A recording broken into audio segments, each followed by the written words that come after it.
It's looking very dark. Right. All right. I'm going to admit folks in.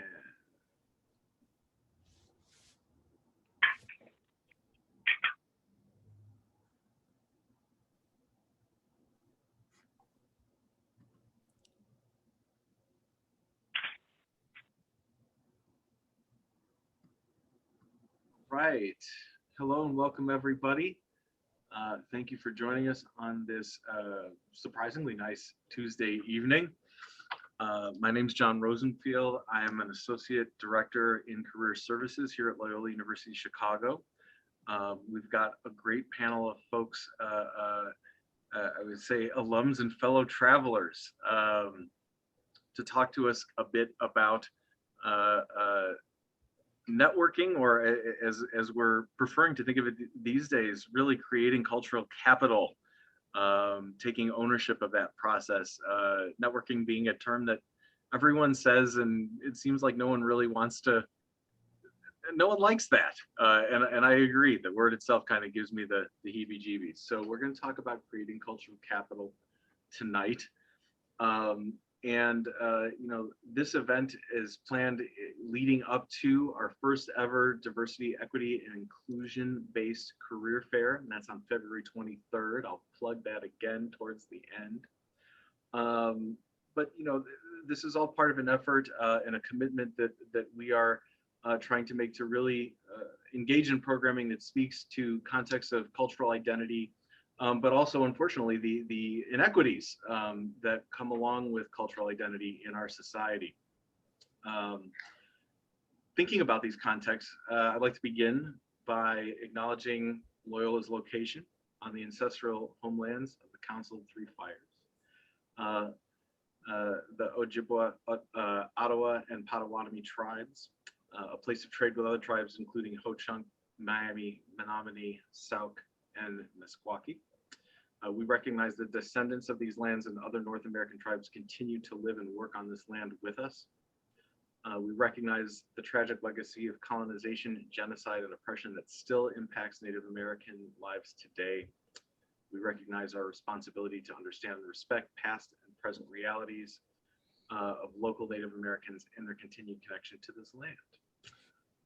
I also want to take a moment to acknowledge that the driving force behind this programming that we're doing this month in preparation for the Diversity, Equity, and Inclusion Fair, we continue to be reminded of the need for specific tailored programming around these issues following the shooting of Amir Locke last week in Minneapolis. And so I think that this is unfortunately the latest in a long line of incidences that underscore again those inequities that move alongside cultural identity and the need to be doing this kind of programming. So we are glad to be doing this programming, and I'm really glad to have three panelists joining me tonight to talk about creating cultural capital in the labor market.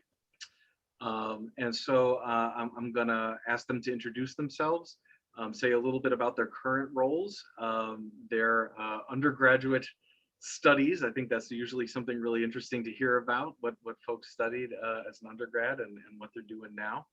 And maybe each of you could say a little bit about why you were interested in joining us tonight. And so I will go ahead and begin with Candice McPhatter, if that's all right with you, Candice. Sure. Yeah. Great. Thanks for having me today. So as John mentioned, my name is Candice McPhatter, and I lead the University Relations team here at Fifth Third Bank. I am located in Charlotte, North Carolina. The bank is headquartered in Cincinnati, Ohio, with footprint in Chicago, Charlotte, and Cincinnati. Let's see, what order? Undergrad. So I am not a Loyola alum, but I went to USC, and I was undergrad in international studies. Well, it started out as international business and morphed into international studies and Spanish. So I'm a Spanish minor, studied abroad in Costa Rica and Spain. So undergrad was fun. It was a lot of fun for sure, and I learned a lot. Let's see, and I'm always interested, always extremely happy to join conversations around the transition from college to corporate, right? The last 10 years of my professional career have been around aiding college students in taking that next step, right? Whether it be for a summer internship, a co-op, or a postgraduate opportunity. So that's my life's work at this point, to make sure that you all have the tools and the resources to be successful in that next step. So I'm looking forward to the conversation this evening. Thanks, Candice. And now I'll ask Monica to introduce herself. Sure. So my name is Monica Burciaga-Meaux, and I am a 2011 Loyola alum. I graduated visual communication and photography with a minor in classical studies. Did that classical studies to fulfill my core requirement, ended up loving it. And now it's a really cute like cocktail party anecdote. So I am a graphic designer. I have been a magazine and newspaper designer for the last 10 years. Working for such publications as Modern Luxury, CS here in Chicago, and the Chicago Sun-Times. However, I recently pivoted and now am a brand designer. So now I work for Beard & Warner Real Estate, which is a Chicagoland-based real estate company. And I am producing their marketing for the company, as well as agents themselves, doing logos and general marketing and online marketing. So I actually recently went through a lot of interviews myself, so I'm fresh off of that. And so I was really interested in coming here today simply because, you know, when I was in college and when I was starting out, it wasn't, you know, diversity and my background wasn't something I necessarily brought up in interviews or had any sort of discussion in terms of my background. Sorry about that. But now more so it's becoming much more a part of the conversation, which is really, really important to me as a Latina to really kind of bring that to the forefront of my job application, because it's a big part of who I am. And, you know, I'd love to be able to present myself as, hi, I'm a graphic designer, but there's also this big part of me that I can now address. So I love being a part of those conversations. Awesome. Thank you, Monica. And now, Stacy. Well, first off, John, thank you so much for inviting me to be a part of this panel. My name is Stacy Carreon. Nice to see everyone. A little bit of my background. So I'm a rambler at heart. I'm a big nerd. I loved my time at university. I graduated from undergrad in 2018. I was a political science major with an international relations minor. I kind of had an identity crisis after graduating and through several internships and like jobs, contract work I was doing. I found that I really enjoyed the communications aspect of some of the organizations that I was working with, which led me to really a conversation with Rochelle Rogers of the communications program at Loyola, and I decided to enroll in their digital media and storytelling program. I graduated from there in 2021. So last year in May, in that program, I found that I really, really loved working with analytics, digital media analytics, with websites and just social media analytics, all of the stats and what those stats are saying, how consumers are engaging with those stats. And since then, I actually just recently, in the late fall, started working for Sidley Austin. So they're a law firm here in Chicago, and I take a look at all of their digital media analytics. So happy to be here. Thank you, everybody. And so just to kind of give an overview, I have a few, just a few key themes or topics that I thought maybe I could throw out to the panel and begin a discussion about. But my hope is then that for those of you who joined us as students tonight, you know, if you have questions, concerns, maybe follow-up questions from things that are brought up as we're talking. Absolutely, we want to make space for you to join the conversation as well. You know, if you want to jot things down in advance, if you want to put things in the chat, and then we can get to them. I don't want to be overly prescriptive about, you know, our parliamentary procedure tonight, but just please know that maybe we'll get the conversation going, and then we will invite you to join. So with that, you know, I guess,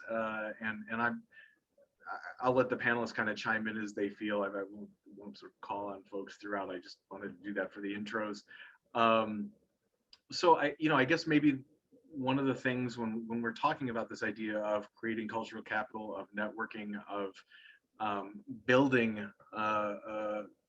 you know, really building communications among fellow professionals and relationships in a professional context. I guess maybe I'd like to know from each of you maybe what some early experiences with that were, and if there are, you know, if your relationship with that practice has changed over time, and maybe what some of the key strategies that you've picked up over time are.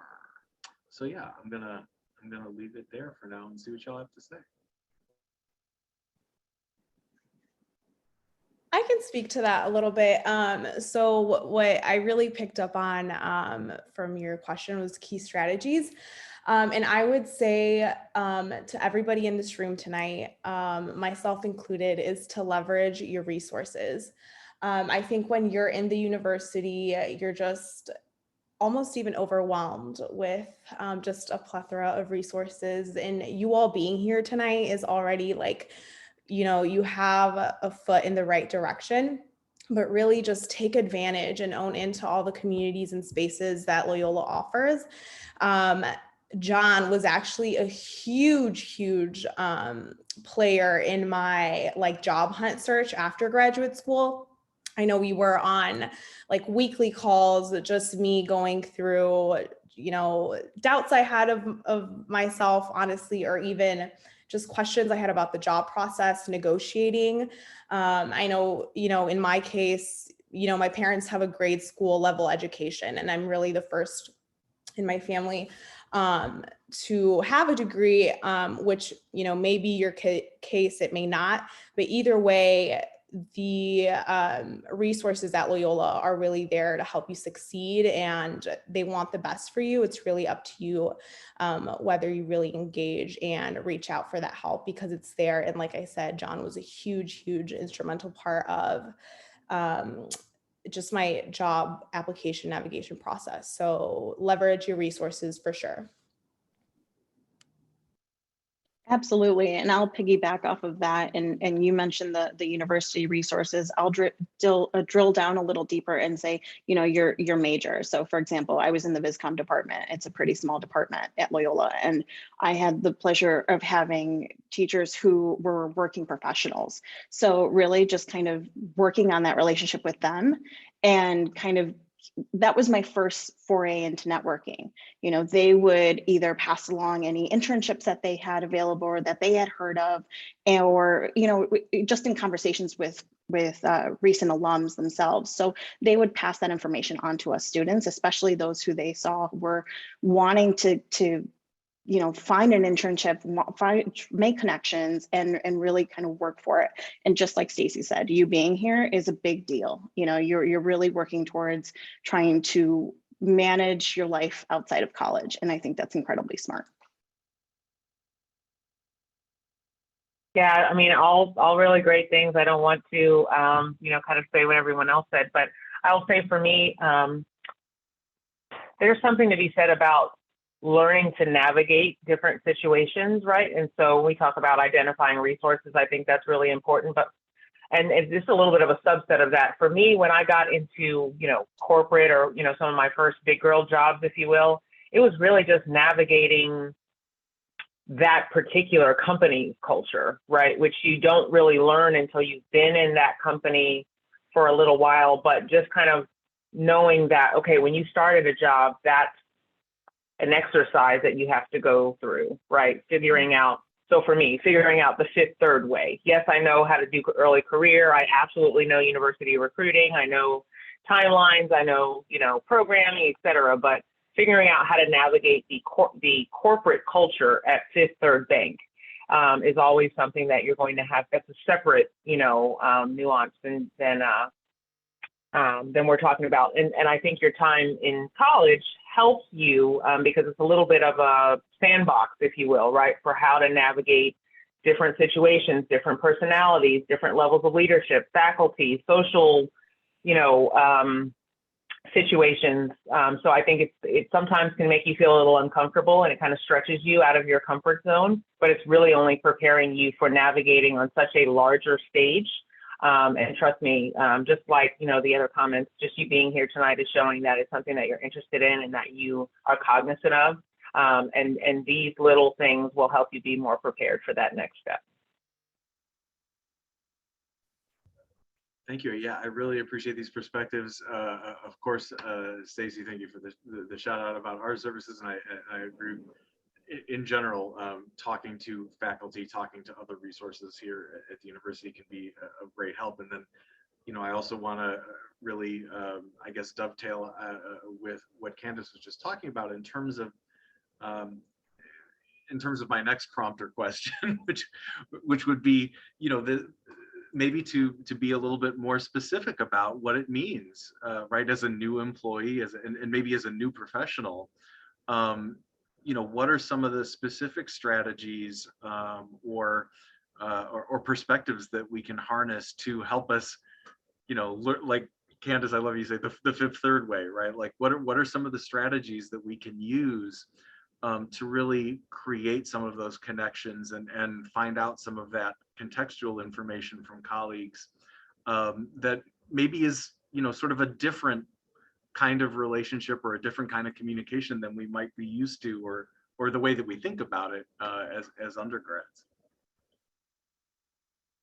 Yeah, I always love, so I always tell students that come for internships and even the postgraduate roles that you are in, it's Monica, like you said earlier, it's the best of times, right? And when you join an organization, you're in the best position to be curious, to soak it up, right? And they love to see early career professionals. They're almost waiting for you to ask a question, right? Where, with regular role professionals, you start a new job, they're looking at you like, the learning curve is not supposed to be quite large sometimes.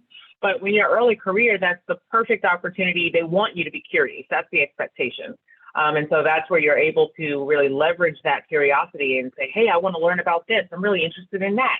I love what I'm doing over here, but hey, can you help me learn more about that? And that's really where you can take advantage of that newness, right? That curiosity, to soak that all in and to try and take that in and make it what you want, right? We always tell you that we want you to be good at what you're here to do first. But those early positions, it is about, I know we're not using the N word, right? But the networking, it's about, that's your social capital, right? And expanding your professional network and understanding how your professional brand is now, you're kind of morphing from that personal brand as a college student. Now what's your professional brand, right? As a new early career professional, and how are you managing that brand? So I think being curious, really being curious, is a luxury you have, and we want you to keep, and we should all still be curious. But when you start at your first job or even your second job, and you're new in an organization, that's where you can ask all of those questions and you can gather all of that information so that you really can have all the resources that you need so that you can be successful. Absolutely. And, I feel almost a kinship with you guys, because essentially you're coming into a new job, whether it's something you've been doing for a few years, and every time you come into a new position, like Candice said, you have to learn the culture and the environment of your new job and your new position. But you have that time to, like she said, learn and ask questions and grow. And you're essentially like this brand new baby, and you're just you're a sponge, and you just need to soak everything up. You just need to ask a ton of questions. And the reason I say I feel like I'm in a very similar position is because having switched industry. So I'm still a graphic designer, but now I'm a graphic designer for a whole different industry. So I was in this position where I too was fairly new. I knew the ropes, and I obviously knew InDesign and Photoshop and all of that. And I had several years under my belt, but I was once again dropped into that, deep end of the pool, and I had to figure out how to swim, and I had to ask a lot of questions in order to figure out my way. And, that made me grow so much faster. It also helped me connect with my colleagues, because asking them and having them and getting them to open up, that's how you connect with people.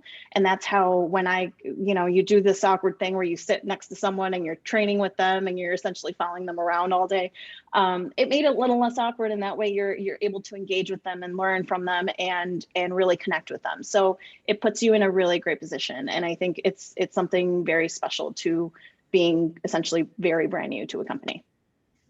Yeah, great points by both panelists for sure. On that note of curiosity, asking questions, being a sponge, essentially that is what college is, right? And I want to encourage every single one of you to not be afraid of some LinkedIn stalking. Okay. If you're looking at, okay, I want this job, or I just graduated like I did, and I'm like, wow, I actually hate what I studied and I want to make a complete 180. Don't be afraid to look up titles on LinkedIn, see where people are working, and just flat out, I know it could be super intimidating. It was for me, but this was a practice that I honed in on even during my undergrad years, is doing informational interviews. People love to talk about themselves. I know, trust me, I know in college money is tight, you're just trying to get by, but definitely don't be afraid to reach out and be like, hey, would love to, learn about what you're doing, what led you there. Can I have 30 minutes of your time? And, I would love to buy you coffee.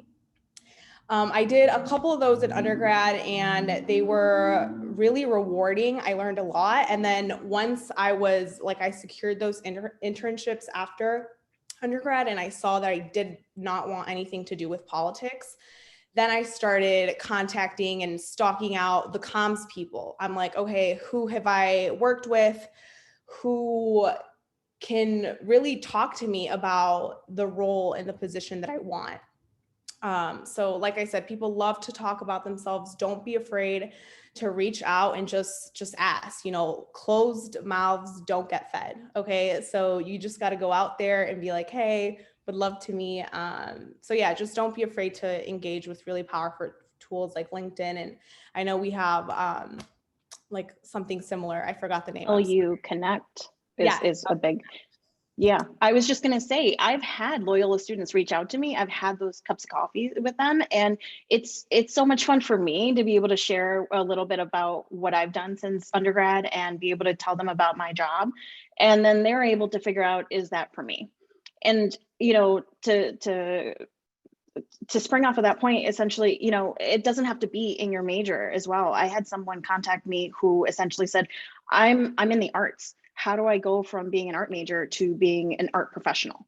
And I think they were doing, video editing. It's just totally not what I do. But I was able to talk to them about, kind of the same principles.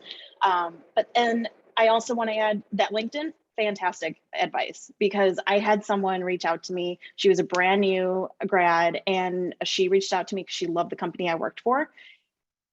Guess what? She's hired 6 months later because she reached out to me. I saw her portfolio. She essentially kind of raised her hand and said, hey, check me out. So I took the 5 minutes of my day and checked out her portfolio, checked out her resume, loved that she was a go-getter. She found me on LinkedIn. She messaged me on LinkedIn. She found my work email. She emailed me.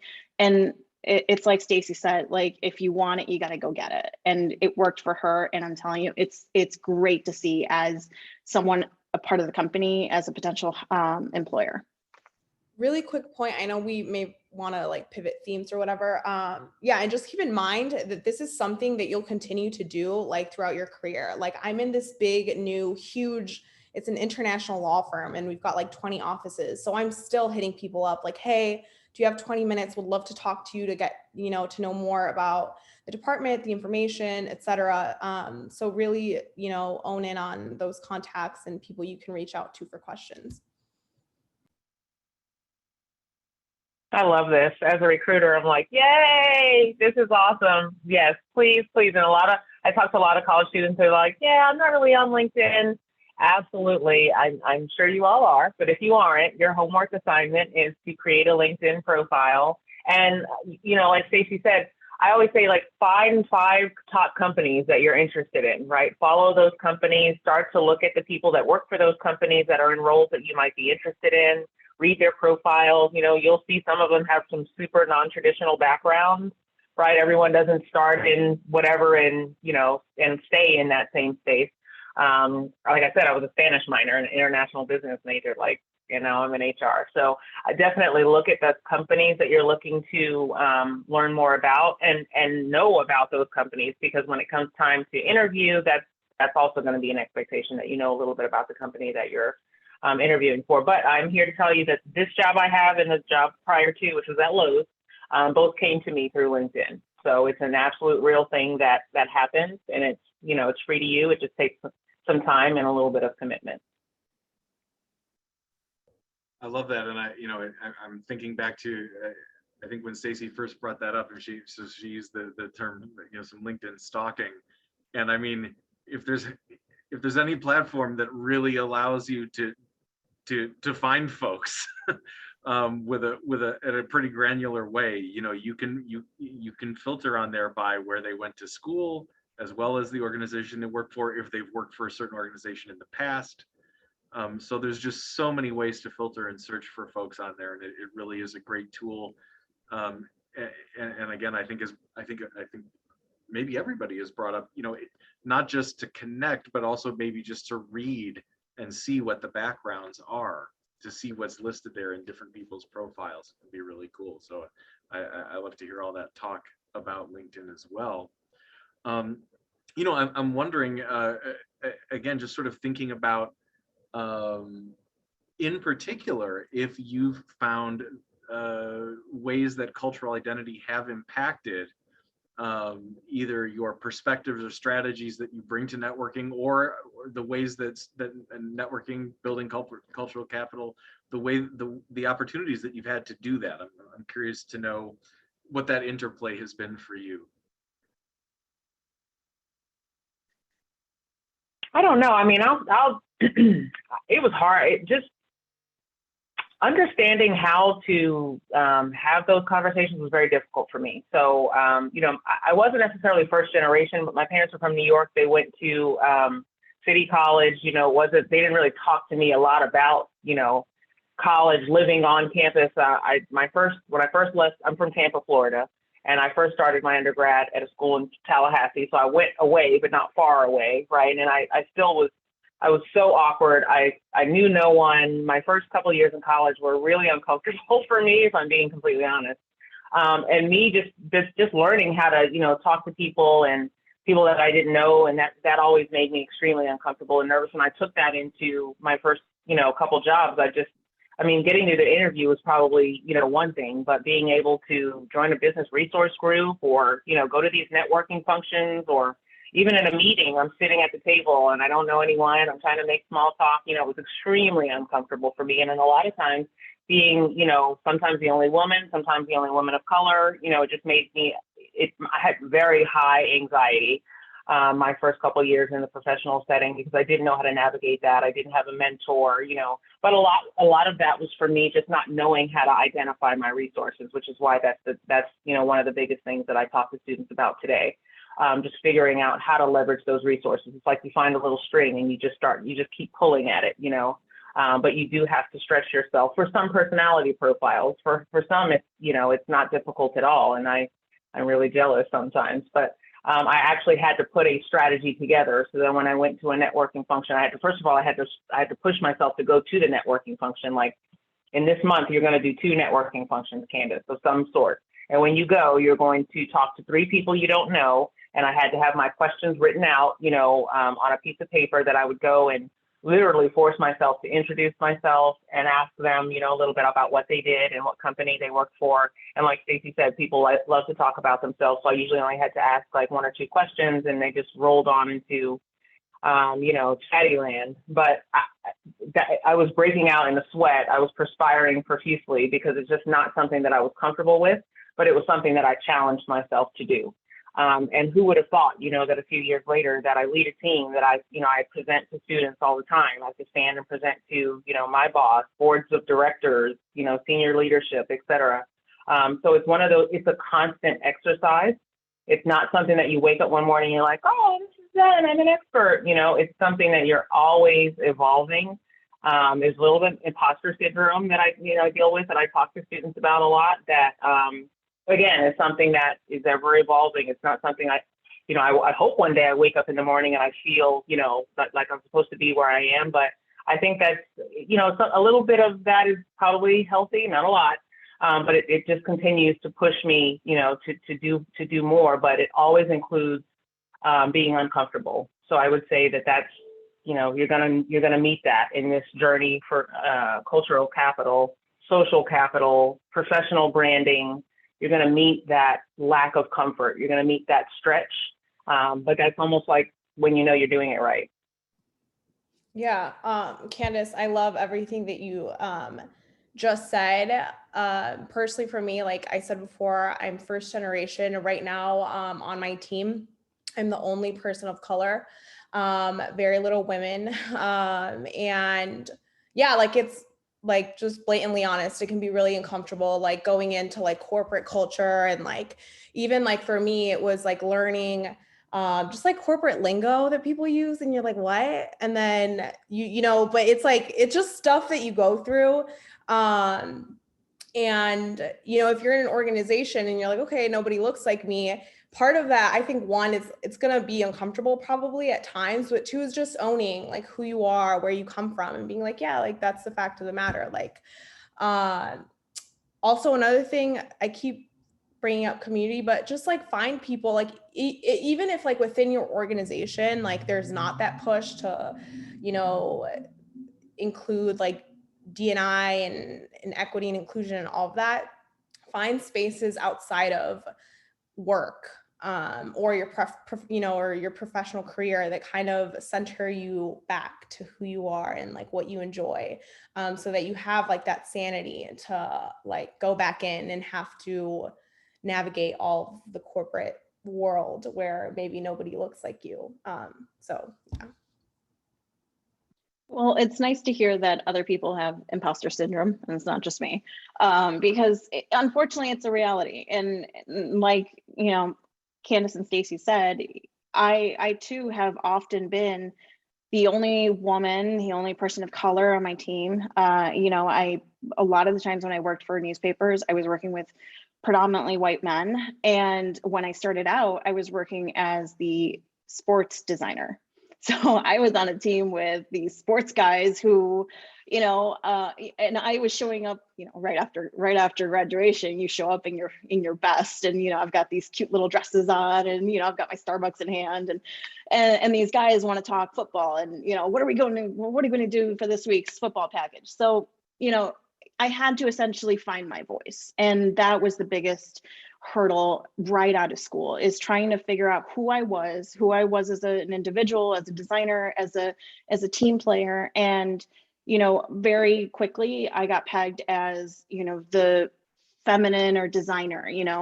I personally, that's my aesthetic. I love simple, I love elegant, I love modern, and that wasn't sports. So I essentially had to figure out how to design sports in my voice, in my own way, carve my niche, and not feel bad about it, and essentially, just figure out who I was on this team and in this life, past school, past undergraduate. So that was the biggest hurdle, and it was once I figured out that I was just going to embrace who I was, and why should I feel bad about being a sports designer with, kind of a feminine touch to her designs? Once I figured that out and embraced who I was, oh gosh, things got so much better. And, they loved me for who I was, and they loved my designs for what they were. And I've created a whole career on that now, because to this day, I am on a team with all men. But it doesn't, I happily take the agents logos that want something a little lighter and airier. And, that's what I do. That's what I do well. And, again, once I stopped making apologies and I embraced who I was, it got so much easier. Yeah, I would say, Monica, you just like put it so well. Finding your voice after like you graduate, whether it be from undergrad, more so undergrad, I would say, is hard.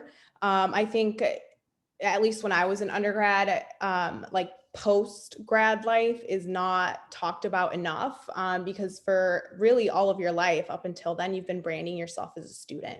And once you lose that, it's like, okay, who am I when I'm showing up to these spaces at work, when I'm showing up to these interviews, like, who am I? What is my voice? That's going to be super important for all of you to figure out, but it's really rewarding at the end. So definitely don't get discouraged if you find yourself in like moments of like, oh crap, I don't know what this is anymore, who I am. It's very rewarding. It's so easy to still feel like an intern, your first year out, and you just have to find your professional voice. And once you do, you'll be fine.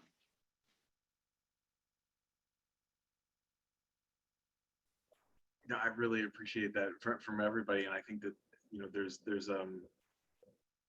just so many topics here. It's a very rich conversation, and I think in particular, one of the things that resonates for me, I still feel it sometimes, is kind of like, oh, well, this person's very powerful. I'm the kid here, and it's easy to kind of slip into that position, into that posture.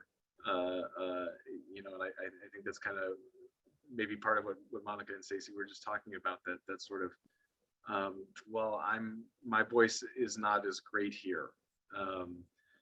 So I think that idea, and I think Monica in particular drew this out, that sense of listening for the culture, or looking for the workplace culture, and understanding what the expectations might be or the parameters might be, but also not being afraid to bring our own voice, which is really ours, not ours because we're a kid or an intern or a college student, whatever. But it's who we are. So that was just a wonderful exchange. I really appreciate that. I guess I'm wondering, and then maybe we can open it up, so folks who have been observing, listening, perhaps you have some questions coming up. I just want to maybe pose one more prompt, and this cuts to, I think everybody's mentioned this in some way or another, this question of confidence, the term that I think is very popular, being imposter syndrome, and so I guess I'm wondering, maybe what strategies or themes people have noticed as they've worked through that. What has been helpful in working against those feelings for you? I'm going to show you guys something. You might laugh, I don't know, but it's a little sticky note that I keep sticky notes on my computer. This says, "It's going to work itself out. Don't beat yourself up." So I don't know, it's not $1 million strategy, but I have to continue to just remind myself on a daily basis that it's going to be fine, Candice. Maybe I need to buy a coffee cup or t-shirt. Like, everything's going to be fine. I have a tendency to be super hard on myself, right? I overthink things, and I never, it's like I said, the anxiety, and then probably mostly because of the work that I do, it's very much leading with influence, leading without authority, right? So I lead a team, but I'm not. I was on the phone yesterday with the head of investment banking, way out of my pay scale, right? He's way up here. He's way up here, but I'm advising him on how to maneuver through early career hiring, right? Like, hey, head of this, I want to keep you out of court. I'm trying to keep you defensible. I'm trying to keep us in a good risk position. We can't do this. We have to do it this way, right? So every day I'm talking to different people that I don't have their title, I don't make their money, I don't have their level of experience, but I'm still the subject matter expert in my space. And I have to find my voice to say, I'm the consultant coming to you, trying to show you the best way, the most effective way, the most efficient way. When we're thinking about the college student demographic, I'm telling you that you really want to talk to them in the fall. If you wait until July, it's going to be a moot point. They have no idea. So I have to kind of keep that in mind. Like, Candice, you know what you're talking about, right? So that's my strategy, that I have to continue to feed it to myself that, yes, you have the knowledge, you have the insights and the expertise. Are we all, always going to be kind of tweaking how we deliver the message? Absolutely. And I think that's a healthy exercise to continue to be a part of. But I think we always have to, the strategy is around making sure that you know what you're talking about. So that's important, to do what you do well. And then to be able to have that consultative, lens around it, right? Like, hey, I'm recommending this is what we're going to do to be in the best position, et cetera, because, you can't, it's not always going to be one of those things where you can tell people what to do, or, you say, hey, you do this and people are going to do it. A lot of times there's some influence around that, or, gaining trust and confidence, and that comes with cultivating relationships, et cetera, over time. So, just something to kind of keep in mind. I don't know if it's a winning strategy per se, right? But these notes to myself to just, hey, everything's going to be fine. Take one day at a time, put one foot in front of the other. My son, there's another one here that says, I love you, mommy. One more day to go, because it was Thursday, and I had been on WebEx meetings literally all day, every day for the week. So sometimes they're just little subtle reminders to yourself that you got this, and everything's going to be fine.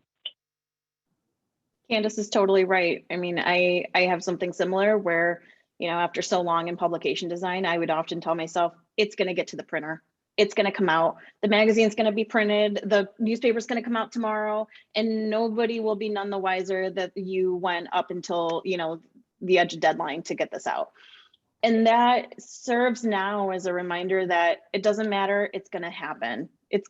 Everything is going to be okay at the end of the day. The newspaper is going to get to the printer, and it's going to get to people's houses. So now I use that as a tool to just remind myself, everything will be fine and you'll get through this. And I think it's important to remind yourself of just what Candice said, essentially know where your power lies in terms of, know what you're worth. You know this stuff, how to do your role, and, people will come to you for your advice or your expertise, and you have to dole that out. So, you have to feel confident in that, and that's got to make you feel good.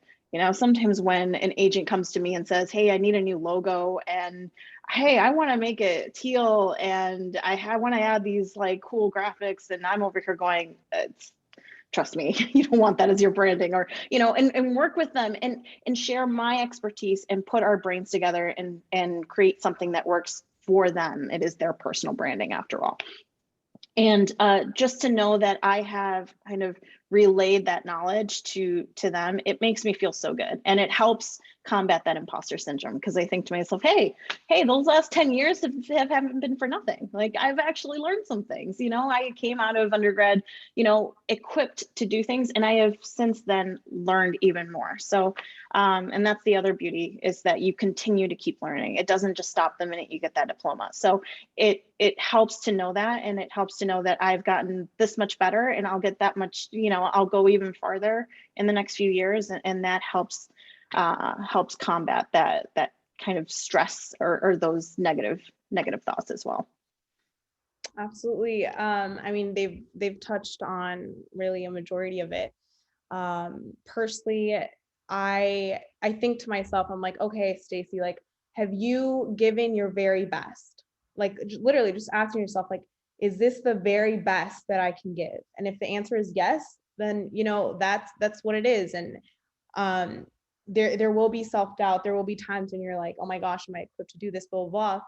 And the answer is yes, because they hired you. They know what you can do. They know what you can't do, and they extended an offer to you. So really just, having a little bit of self-therapy with yourself and pushing through it. Because, there will be those days, but at the end of the day, you have to remind yourself that you are the expert. in my case, for example, I have lawyers from like Yale and Harvard, like the top universities, like coming to me like, hey, how do I get more traffic? How do I get more clients like on my page biography? And, you know, it could be very intimidating, but at the end of the day, you're like, okay, I'm the expert. I know this. I've, you know, done quite a bit to prepare for this. So now all I can do is give it my very best, be warm, be friendly. And yeah. Love it. I think, you know, on balance, it seems like everybody's process involves taking a sec, breathing, stepping back, and maybe doing a reality check. What's really going on here? What is my role in this situation? Am I doing my best? Am I the qualified one? And where is my area of expertise? And let me, you know, inhabit that.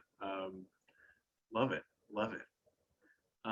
So yeah, I want to, you know, we have plenty of time.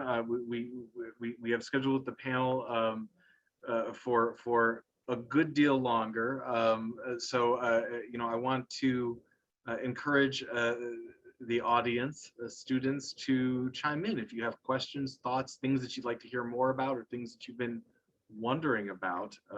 Now is the time.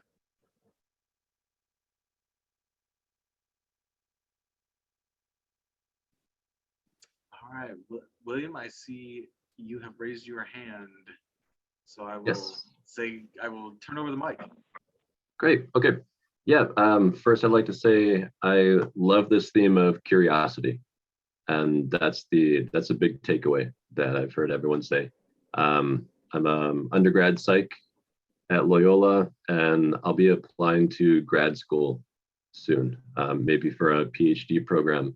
And I feel like I really need to stand out as a student. So I'd like to ask the panel, what specific things have you done as an undergrad to stand out that a professor will encourage? And you know, what kind of questions do they ask to help them open up, get to know them, and you know, get their approval?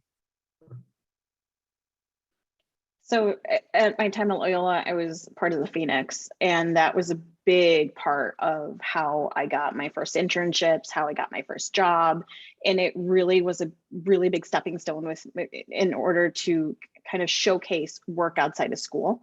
But more importantly, it just showed that I was able to handle having essentially a part-time job, but also being in different clubs and being part of Loyola outside of academics that helped kind of put me, you know, set me apart from other candidates, particularly when I was applying to my first few jobs. So I'd recommend, you know, doing, and in working with the Phoenix, I was able to connect with their, you know, the newspaper advisor, and I was able to make connections there. So I would just recommend, you know, I don't know if you're a part of any clubs or if you're a part of any, you know, kind of things of that nature, but really I know, for example, there are a lot of research opportunities with professors, particularly I'm speaking more so from the science, like more of a biology, chemistry department, but in terms of psychology, is there any kind of professors that you can join in on research or that kind of nature? That's what I would recommend, kind of essentially going above and beyond your major and just trying to find connections outside of the classroom. Okay, excellent. Thank you. Absolutely. Just to go off that really quick, I wanted to mention just thinking back on my experiences is a theme of like authenticity within the networking and within the connections that you're building. Because I think a lot of the times when you're networking, it's very easy to get lost in the, oh my gosh, I need a job. Oh my gosh, I need an internship. Oh my God, I need to get into this PhD program, which is fair. And we all have those wants. But I think when you're talking to someone, that can sometimes come through. So I would really encourage you to, like, any professor, any class that you really love, any professor that you really vibe with, like, just, hit them up, email them, be like, hey, can I talk to you more about your research? I mean, Loyola, it's like publish or perish, I hear. So, they're all doing research. So ask them about, whatever they're working on. One of like my favorite professors ever, Dr. K, John has heard me mention him so many times. I was just so interested in analytics, and it was like a world that I had never even like thought about or like delved into as far as like the marketing comp side.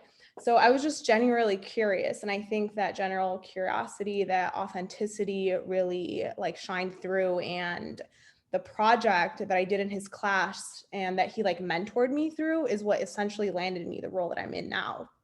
So I think when you're authentic about it, that's like way more helpful than, you know, just messaging a professor that maybe you don't even really like his class, but you just need like the letter of recommendation. So I would say go for topics and people that really interest you and that you want to learn more about.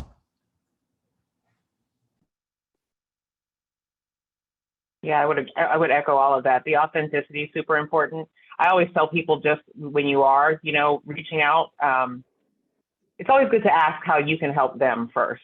You know, if they're, and I don't know if that applies, but being generally authentically curious is great, but always asking how you can, is there something that you can help that person do, or, you know, how you might be able to be a resource before asking for, you know, the other way around.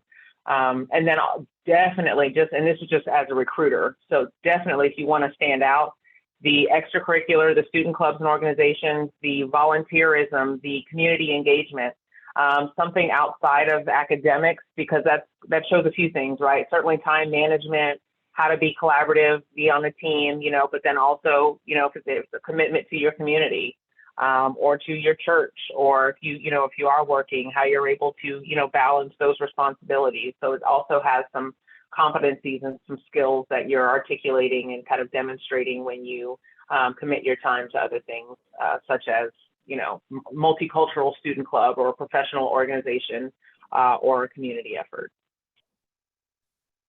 Yeah, I think, and I love what everyone said. I think it's almost like the flip side of the idea of the genuineness and the curiosity. It's kind of like, if you go hard at something that's actually interesting to you, whether it's a club or a research project or whatever it is, volunteering or just whatever, researching something, even on your own, exhaustively, that doing that gives you the opportunity to connect with people at a deeper level, and also usually will allow you the opportunity to develop skill sets, just because you tried so hard to get into that thing.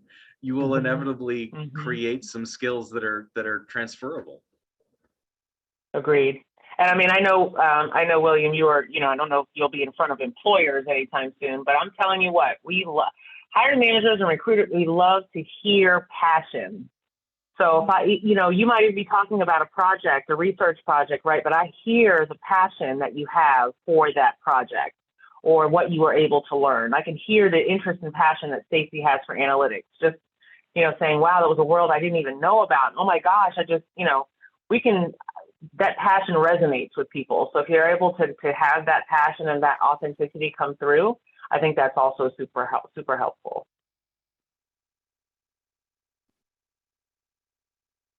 All right, great talk, everyone. Other questions or thoughts or themes that we've been wondering about?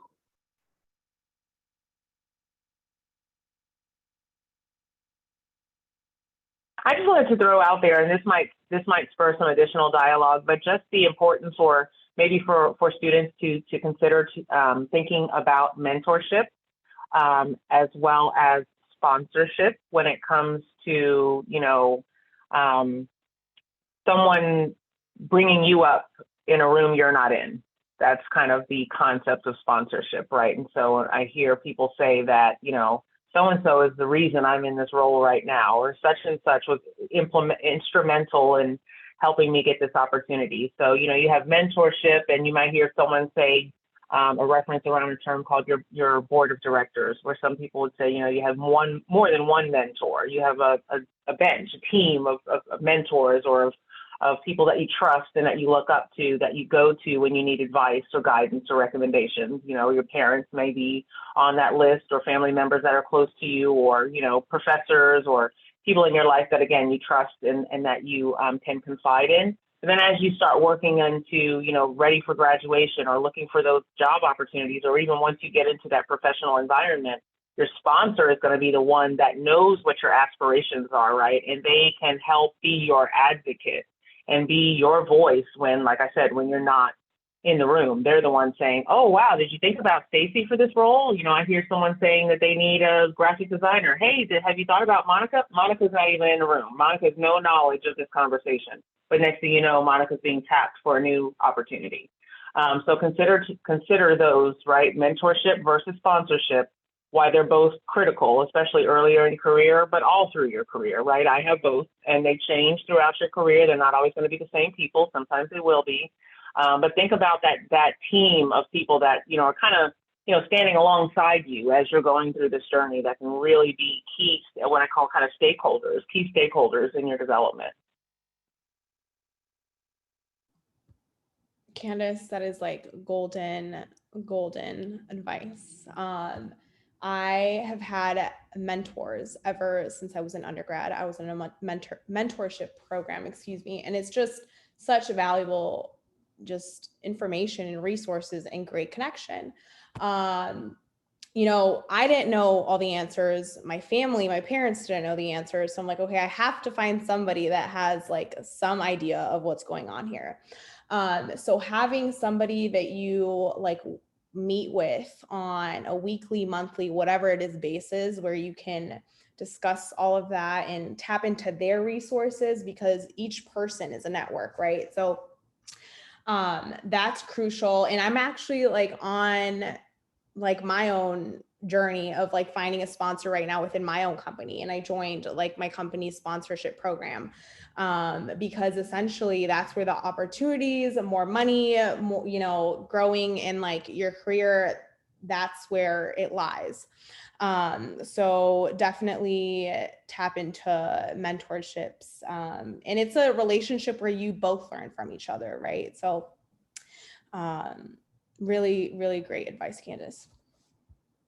Absolutely. And this is where I'll once again mention LU Connect. LU Connect is a really great platform for you students to really to connect with an alum who's in the field of your choice and can help you answer these questions and more and much more detail in terms of the career and the path that you're trying to go down. Absolutely. And well, I hope it's not jumping the gun. There will be, the platform itself will change sometime in over the next maybe 2 semesters. But for now, yes, LU Connect is what you want to Google, or you can find it on the Career Services webpage. Thank you, Monica, for the heavy plug on that. We would love for more students to get engaged with that platform. I've connected with a bunch of students on that platform, and I think it's such a great tool for them to really utilize. I'm telling you, I feel like students have so many resources that, I don't know, I probably did have them. I probably just wasn't paying any attention when I was an undergrad, if I'm being completely honest. I mean, you don't know what you don't know. So yeah, take it from us. We're saying, hey, take these resources that, nowadays, I mean, I was talking to a school the other day, they had over 400 employers register for their career fair. And when I think about even the 10 years I've been in early career, like that's bonkers. If you think about the employers that are flooding college campuses these days for early career talent, it's just amazing. Yeah, I mean, you can get paid great money, you can find a good job making good money, but there's just so much opportunity out there for you for whatever you want to do, right? And you can really make it your own. So just, these types of events are great for you to just take an hour and a half out of your day to just hear from, employers, alum, people out there doing it that are offering to be a resource for you. I would say to just take advantage, just soak all of that in as much as you can. That's going to help you get even more prepared. If I tell you how many text messages I get at whatever time of night from my boss saying, hey, he went to Ohio State. So you have students that just look him up as a director of talent acquisition, and that he's an alum of that school, and they just reach out to him all day. And he sends every one of them to me. He doesn't ignore any of them. He sends them all to me. Hey, can you reach out? Hey, can you connect? Hey, can you reach out? And these are students that are just saying, well, I'm just going to go for it. I see he works here. He's in a position, you know, in a leadership position, a talent acquisition at Fifth Third Bank. He went to Ohio State. I go to Ohio State. I'm a finance major. I'm reaching out to him. And an hour later, I'm getting an email to reach out to a recruiter. So, I mean, you know, you take advantage of your resources. They're out here for you. So whether it be research, graduate, you know, postgraduate leadership programs or internships, whatever it is that you need, you have the resources right at your fingertips. So I love the plug. And of course, you know, I want to offer that career services can be a connection point to help determine, you know, what resources might be most helpful to you. And we can, so we're glad to converse and help make those connections or recommendations. But also I love, Candice, the idea of just, you know, I think part of the story that you shared is, I will say as a Rosenfield, the chutzpah. And I think that connects right sometimes to that imposter syndrome, that feeling that keeps us from saying, I'm just going to reach out to this person and ask a question and see what happens. And it's interesting because sometimes students will come to my office and they'll say, I wanted to know how Loyola can help me make connections. And I love the example that you give, because they just, you know, this is the Ohio State and that person went to the Ohio State, and I'm just going to reach out to them and see. And that's how Loyola can help you make the connection. It's not something I can do. It's something you can do. And now you have the tools, right? We didn't, I mean, I'm dating myself for sure, but we didn't have LinkedIn, friends. No. With, you know, they had social media when I was your age. It's probably better that they didn't. But you know, you have these things at your disposal. And yeah, I mean, you know, that's what I'm saying about personality profiles. Some people wake up in the morning and they're like, who am I going to reach out to today? Right? That's just not me. So, I mean, you know, you got to decide where you are on that spectrum, but you have way more opportunity to do it right from your bedroom. You don't even have to put pants on. You know, you can reach out to people on LinkedIn and you're sitting in front of the TV, you know, eating pizza. So now you don't even have to formally put a suit and tie on to go and meet someone or to have a coffee chat or to reach out to the director of talent acquisition. You know, you have those resources. So as you think about and kind of put your strategy together and your plan for career mapping and that journey, the chutzpah, you know, just have the, what's the word I'm looking for? I don't want to say audacity, just, you know, just do it. You know, it's not, you're not going to break anything, you know, you can't get fired. So, you know, I would just reach out to them and like I said, just say, hey, I want to bend your ear for 30 minutes, you know, or buy you coffee or whatever have you. And I think you'll be surprised at what you find.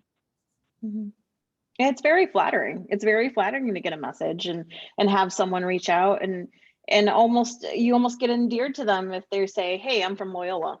I'm from Loyola. That's fantastic. You went to, okay, tell me about, it's, you know, are the Rambler Room, you know, burrito still really good? It just, you start this dialogue and it's just this talking piece that you can really rely on. So absolutely reach out to someone. It doesn't have to be from Loyola, but you know, you get the idea. And I think it's so easy, and Candice, you know, said it already, but it takes no time and it really helps you a lot in the end. It makes all the difference to have someone reach out to you and to see them have that gumption, that, you know, they're go-getters. They really want to, you know, kind of jumpstart their career by reaching out and making a connection.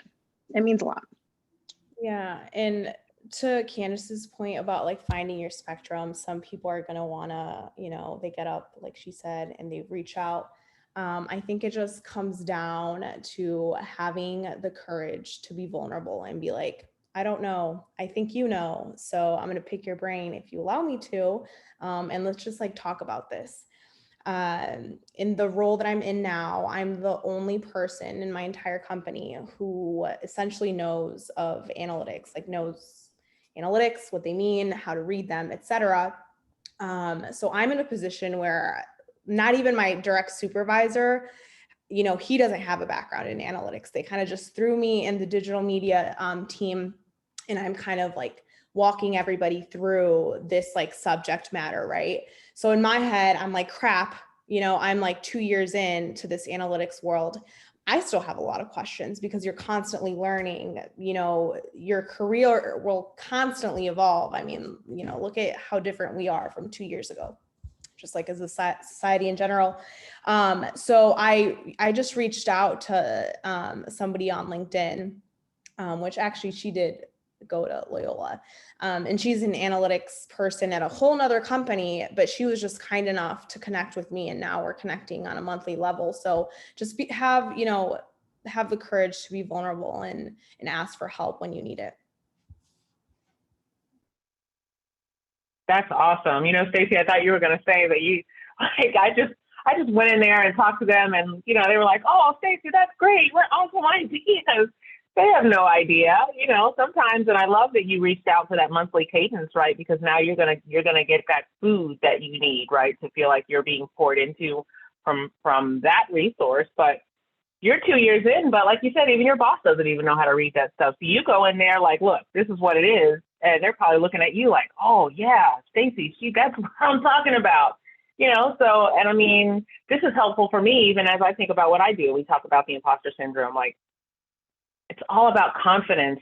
It's a little seed, and it continues to grow and grow and grow, but you have to allow it to, right? You have to let it do what it wants to do, which is to grow, which is what is to envelop you, is to come out so that you can give it to other people. And that takes some time, but once you're able to, I was just thinking of, so this young lady from Clemson reached out to me a couple of weeks ago on LinkedIn, and she's kind of an early career in Clemson. So I figured she wanted to talk about connecting, like, you know, does Fifth Third want to kind of come and talk to some Clemson students or something for recruiting.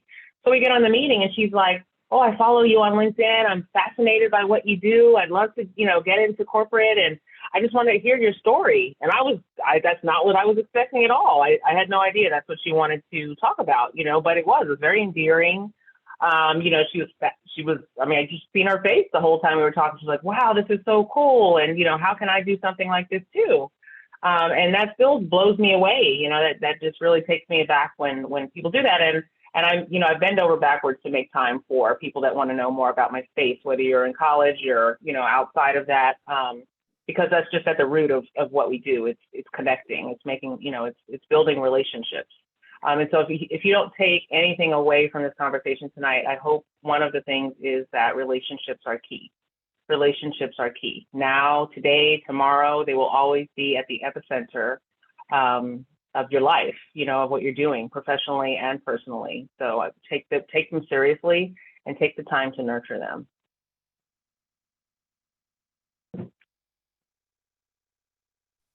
I love that. I really appreciate that, Candice, and in particular because, you know, in my role, so I've been here about a decade, and so I've worked with a lot of students. And one of the dynamics that I think, you know, as people really get into, I mean, sometimes even the internship search, but certainly the full-time job search towards the end of a program. And there's this kind of sense of like being in the professional world and applying for a professional job is some kind of abstract test. And I need to do the right thing. I need to do the right things. What are the right words to put on the resume? What are the right words to say in the right combination in an interview or even networking or something like that? And, you know, so I love this idea that the relationship is key, because it's a human enterprise, right? It's not just like putting the words in the right order and then hocus pocus. Mm-hmm. It's actually about, you know, and I think this is when we were talking about William's question before too, right? That what is the genuine connection that we have? Where's the place of shared interest? Or, you know, maybe we went to the same school, or, you know, we're interested in just the same stuff. And that's the part where we actually get to do something, you know, with those relationships, or formulate them, rather than just kind of try to second guess, like, oh, what is professionalism here, or what's the answer they're looking for, or how do I get them to give me a job, you know? You know, it's interesting you say that, John, about the right words and the right combination, you know, that students are so keen on that, which I certainly can appreciate. But again, I sit, you know, on meetings with hiring managers all day. I'm hearing right from the managers around what they're looking for. And it's amazingly refreshing to hear them say, I just want to hear their story. You know, I don't want them to have the perfect this or the perfect that. I just want to hear their story, and every student's story is different. And yeah, it's about the GPA, but that's not always an indication of their, and I always say this, GPA is not an indication of top talent, but that's a whole nother conversation. But to hear them, make that connection and want to know about, oh, they played tennis in college. Oh, I want to hear more about that. They were part-time work at Target. Yeah, I want to hear more about that. So it's not always the right combination of words and experience. I mean, we have a philosophy major that's starting in investment banking this summer. So, anything's possible. But a lot of it is about being able to tell your story. And again, that passion and, just really being able to articulate what you're looking for, what value you can bring to whatever organization or group or whatever, because at the end of the day, especially when it comes to work, businesses are out to, make a profit in usual circumstances, but they're looking for how you can bring value to their organization. So that's always something you want to connect, right? But just being able to tell your story, a lot of times is what they're looking for. Funny enough, I was blown away by a question I had in my last interview, which essentially, tell me something about yourself that I wouldn't know by reading your resume. I've never had something like that because and it shows that this employer wanted to know more about me as a person and what I brought to the table. And, it started this whole different dialogue, and it ended up being the company I chose, and it showed them who I am, and it kind of opened the door to creating those relationships. But, again, just they want to know you as a person. Absolutely. And more so now than ever. Yeah, more so now than ever. Yes, and it's just interesting. I'm telling you, the pandemic is horrible in so many ways, but it's just interesting the way it has just completely turned around the way we work, right? And what what's in demand now in the market. Soft skills are making a comeback. Woohoo! Right, back to the strong communication. But I mean, that whole thing about being curious and being able to identify resources. I heard that from a manager, that's like, I want them to be able to be curious and ask questions. And, they still need the technical skills, but now they really want you to be able to come to the table with those, those more of those interpersonal skills, that communication, but show me how. I mean, I tell people all the time, everyone has effective, excellent communication skills on a resume, but how did you really gain that proficiency? And you have to be able to share that in, on your resume. If you say, excellent communication skills at the top, somewhere down here, I better be able to see and read how those communication skills got so excellent, right? And then if I get you to the interview, that I want to hear excellent communication skills and how you garnered those, right? So I think you have to continue to make those connections and understand that the soft skills and the things that you learned when you had to grapple through a virtual internship. Shoot, I was hired virtually in this job. I didn't meet my manager for a year. I just met some people when I was in Cincinnati a couple of weeks ago for the first time, and I will have worked here almost 2 years in May. So that's what they want to know about. How are you navigating onboarding virtually, right? My computer started making some funny noise. I live a half an hour from the office. I was like, what am I going to do?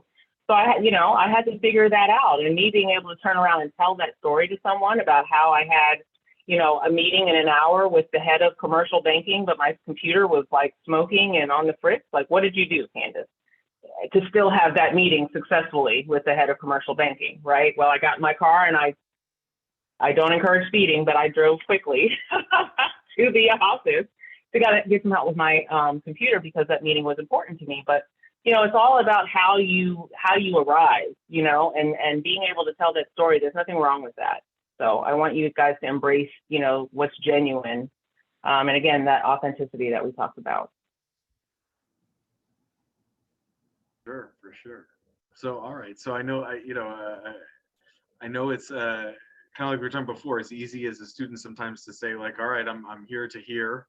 But seriously, if there are questions that you had maybe coming into this evening, or things that have come up so far that you'd like to hear more about, or more specifics about, yeah, now would be a time. Let us know. All right, I see Melissa has raised a hand. I see the floor. Hi, I just had a quick question. Like, how do you navigate like networking, especially now during like the pandemic and like being online? So that was just like what I was curious about. I would say I feel like this Zoom world has both its pros and cons, as do many things in life, right? Candice said earlier, it's easier to show up behind a camera and be like, hey, prior being like, hey, can we connect? And then boom, it's over video. You don't maybe have to worry so much about what you're going to wear, what you look like. You still want to definitely look presentable, but you get a little bit of slack on that end, and you don't maybe have to commute to the coffee shop, etc. So that's really great. But I do think, like personal in-person connection is important, and I personally prefer it. But I will say, just using Zoom, WebEx, a message, ping someone, and being proactive about responding promptly, setting up the Zoom meeting, and taking ownership of those connecting moments that you do have with them and following up. I think there's a lot to be said about, someone that, oh, hey, I think I want to talk to you, blah, blah, blah. And then they never, respond, or they kind of lag. So you showing interest and you being really proactive about wanting to connect with someone and network with them, I think comes through pretty automatically. So yeah. Oh gosh, yeah. I had someone who connected and wanted to set up a Zoom call, set it up. We had a date, time. She flaked, ended up sending me an email with essentially just making excuses, and then asked if she could send me a list of questions that I could answer over email, which happy to do so. But at the end of the day, you would have gotten more out of it had we actually met, hopefully pre-pandemic, in person. And now during this time, or at the very least over Zoom or over a phone call, because over text or over email, it's just not going to have the same weight, and I'm not going to be able to, kind of expand or have you expand on your questions. So absolutely what Stacy was saying, just show up. It means so much. And if you're going to reach out to us, follow through on it. But it means a lot if you just do those key things. Yeah, and just something that popped up is that Monica was speaking, taking ownership of your time with that person, and just like respecting each other's time. I mean, time is the most valuable thing we have. We never get it back. So, if you say, you get a mentor and you're on these consistent monthly, weekly meetings or whatever, and say, maybe a task of yours was to do X thing, and you're a college student, you're busy, you're navigating a million things, like we all are. Just even responding with, hey, can we meet next week? I haven't been able to complete what we set out my goals to be. Can we meet next week? Here's an agenda for what I want to work through. So being organized, just communicating, setting an agenda, and really letting them know, this is what I want out of this relationship. I'm being very blunt, but, in nicer ways, like, hey, this is what I hope to get out of here. Setting agendas, letting them know when you rather move the meeting because it may not be as productive because, you haven't done or read the article that they shared, what have you. So yeah, just take ownership for sure and be respectful of everybody's time.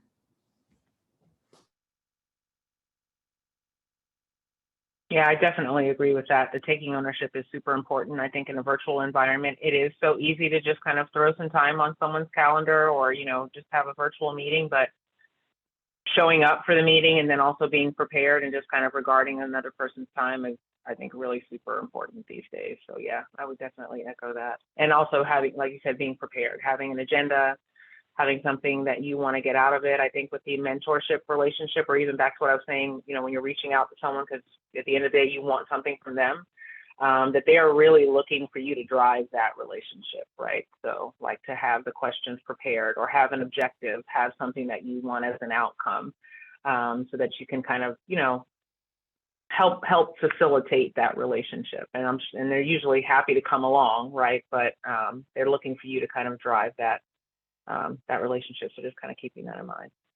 Ultimately, you need them, they don't need you, kind of mentality. And they're willing to help you, but almost like Monica, right? Like you felt about them flaking on you, like if you guys could see my calendar, and I'm like the most responsive person in the world, but I literally start my calls at 8:30 in the morning, and I'm on back to back. So I don't usually get lunch. I'm like, oh, can I hold on so I can go to the bathroom, right? So like if I have back to backs and you're in one of those 30-minute slots and you just like don't show up, yes, it is 30 minutes that I have an opportunity to maybe like squeeze in a sandwich, but it would have been really nice to know that I, had a break that day, and instead of giving you those 30 minutes that you're now using to, watch diners, drive-ins, and dives or something. I don't know. Maybe you're walking your dog, but, just kind of be respectful of people's time, especially these days. We're all zoomed out. Yes, indeed. And so in that spirit, I want to be respectful of our panelists' time, and of course the audience's time. I'm sure you have things that you want to get to this evening. So I want to appreciate everybody's time in joining in. We are hoping to post this for the enjoyment of students in the future and their edification. I want to point out just a couple things before we jet tonight. And one is that we have one more panel coming up on the 21st, and that one will focus more specifically on salary negotiation and that end of the recruitment process. So that's coming up on the 21st. Again, the Diversity, Equity, Inclusion Fair coming up on the 23rd. Registration for both of those events can be found in Handshake. The other piece that I want to just make particular notice of is if any of these processes or strategies or perspectives that you're hearing about, and you say, yeah, that sounds good, but how do I want to know more about making it work in my life, in my particular context. I want you to know that that's what my team, the Career Development Advising team, is here to talk with you about.